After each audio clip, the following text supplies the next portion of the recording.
We're talking to Kwame Leo Lillard, and the topic is U.S. colored troops and the Battle of Nashville.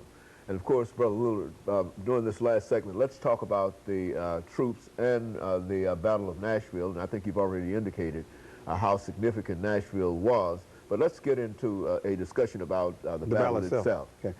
The battle occurred on two major days, December 15th, December 16th, 1864.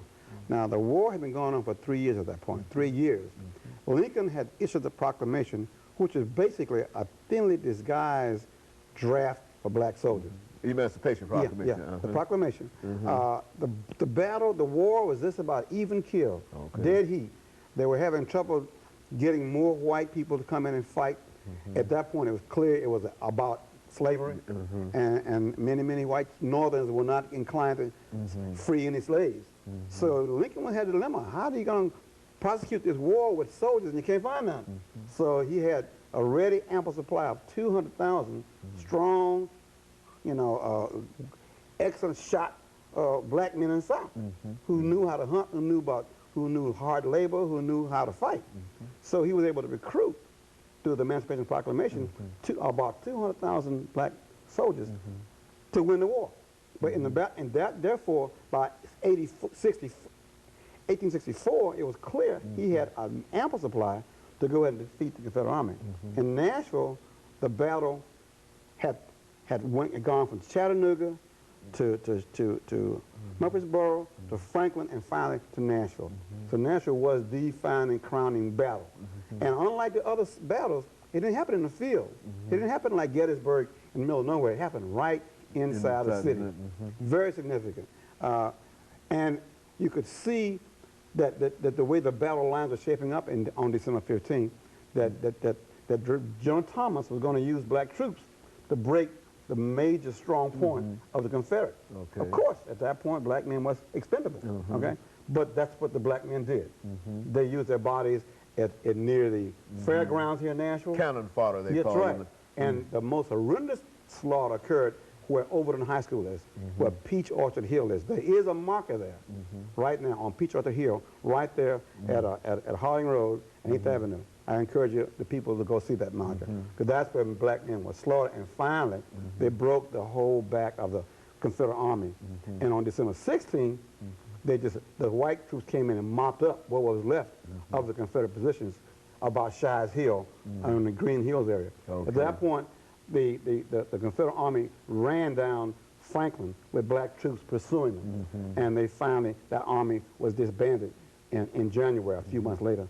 And of course, we all know in April by that time, once the Battle of Nashville was lost, Lee had no reinforcement in Virginia. So the two major battles were, at that point, Sherman had marched all the way through Georgia. There was no resistance left in there. The only fighting army was Confederate Army in Tennessee and a ragtag army in Virginia. Once the Tennessee army was defeated by the black soldiers, then Lee had to surrender. Nashville, on December 15th and 16th, was a breaking point. And we were the major reason with our blood that we broke the Confederate Army in Nashville on December 16th and 17th. And we lost more black soldiers died than died on either side of the Union or Confederate White Army. In other words, we suffered more casualties in 3 regiments than the entire 4-day battle had on either side of the Union or Confederate Army. You know, a lot of folks don't seem to understand how very significant, excuse me, African-American participation was in this war. Speak to that again. Well, it's something that until Clinton came into office, it was never recognized. When Lincoln was killed and they had the celebration of the victory of the Union Army in Washington, D.C., they did not invite a single regiment to parade down Pennsylvania Avenue.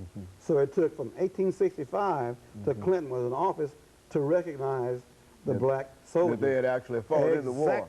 Exactly. They were a non-entity, Brother Hannah. They didn't exist.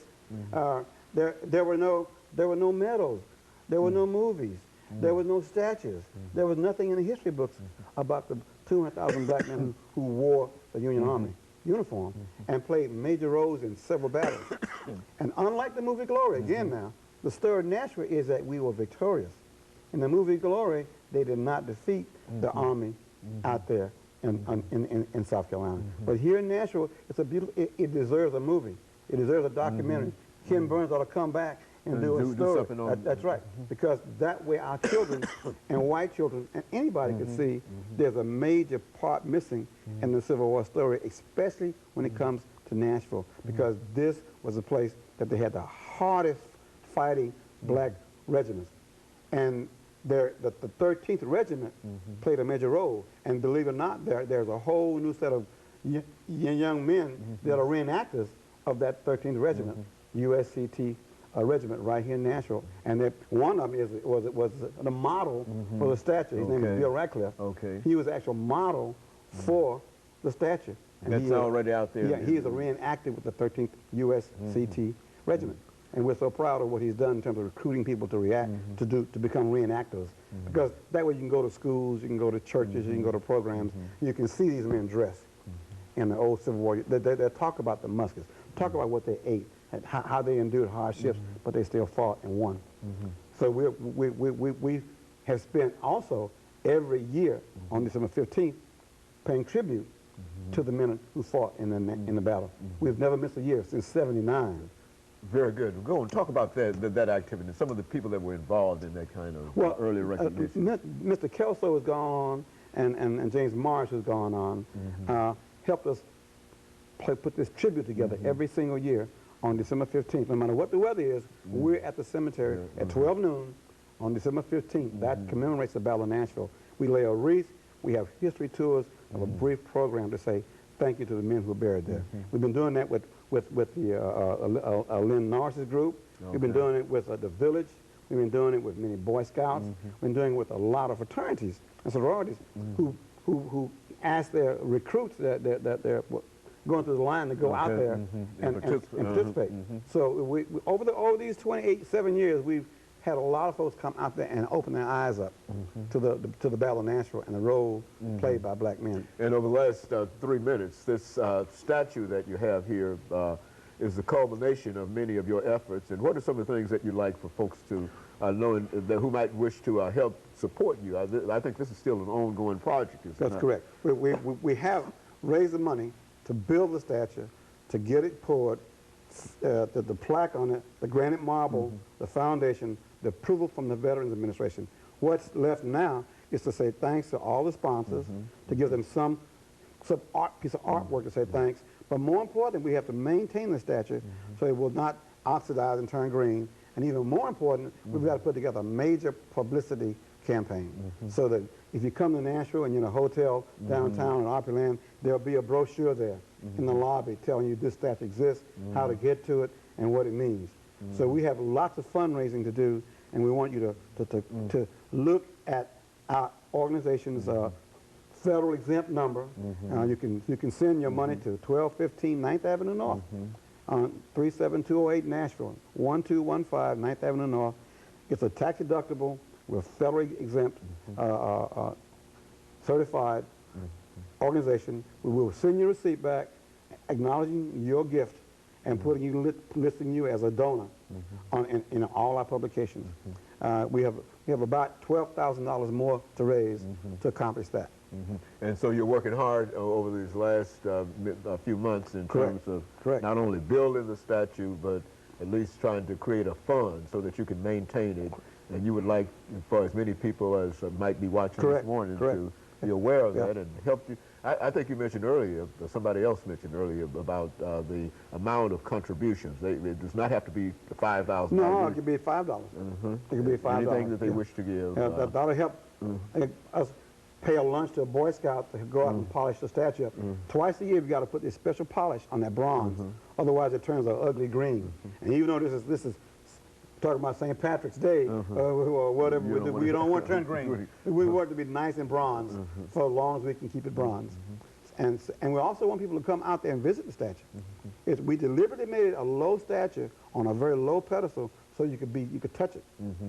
And the artist was Roy Butler, and we were proud of what he did. And the model was Bill Ratcliffe. But we have lots of folks like Miss Ursery, Lynn Norris, people who helped me for over the years pull this off. Very I want to good. say thanks to them. Very good. And of course, Brother Lillard, thanks to you for your effort in reference to this, because I know personally that you've been involved in not only this, but African Street Festival and a large number of other things, and we want to thank you for that. And of course, let me encourage our audience to tune in again next week for another informative edition of Comments. Thank you and good morning.